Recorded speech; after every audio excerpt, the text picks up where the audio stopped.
mini donut. Diba?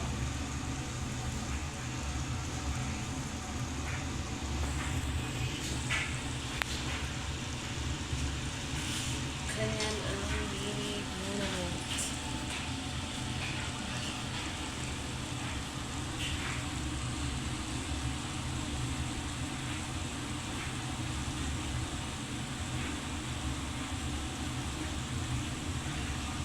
Umalsa pa rin siya kahit wala siyang baking soda.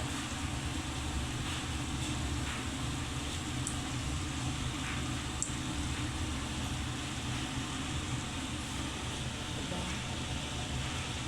Nagsisiyan sa niluluto natin ito sa medyo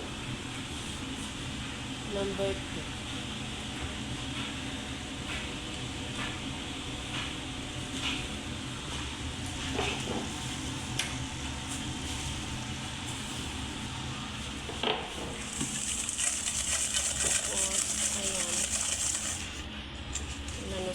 Sa sugar lang siya at saka yung sa kabila yung sa syrup.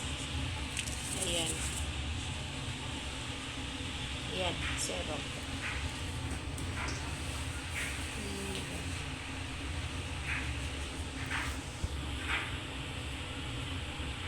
Ayan ha. Ganyan siya. O diba? Pang snack na siya. Paborito yan ng mga bata, mga kaati. Diba? Kung sa akin, parang lang kung shako eh. So, pabilog lang siya dito. Pero, iba yung ano niya, proseso. Kasi, gatas lang siya. Parang ganun, parang katulad sila ni Bala Al-Sham. Ni Bala Al-Sham.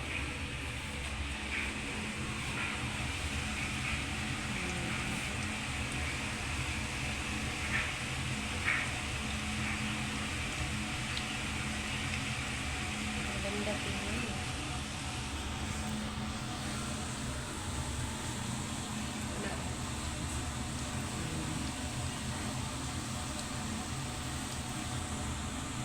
Nilagay lang pala siya dito sa plastic kasi dito papalabasin yung ano.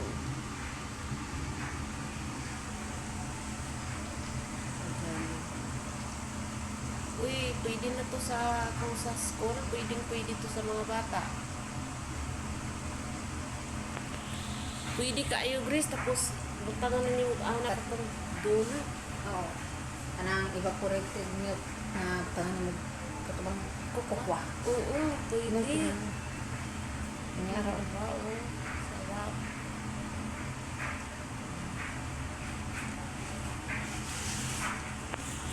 Diba, pwede to pang negosyo, oh. Yay! So, ito yung lang.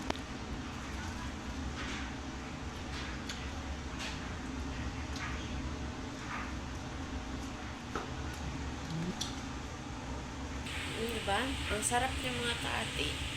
Pwede na talaga to pang ano, pang negosyo, yung gustong magsimula ng negosyo. Pwede man siya, Grace, ka nang dili siya katumurag iluto, daan siya, kay mara siyang magbasakin na sa gatas. I-mix na ito diretso. I-mix lang pa rin sa marag donut ba? Tawa Tapos, mo na magbasa. tapos, ikuan lang dayon, kanang tangan dagdanang bitang, marag i-ana-ana katong pareha, kung gibuhat nimo sa caramel cake. Ito ba? Ito ba? Sarap!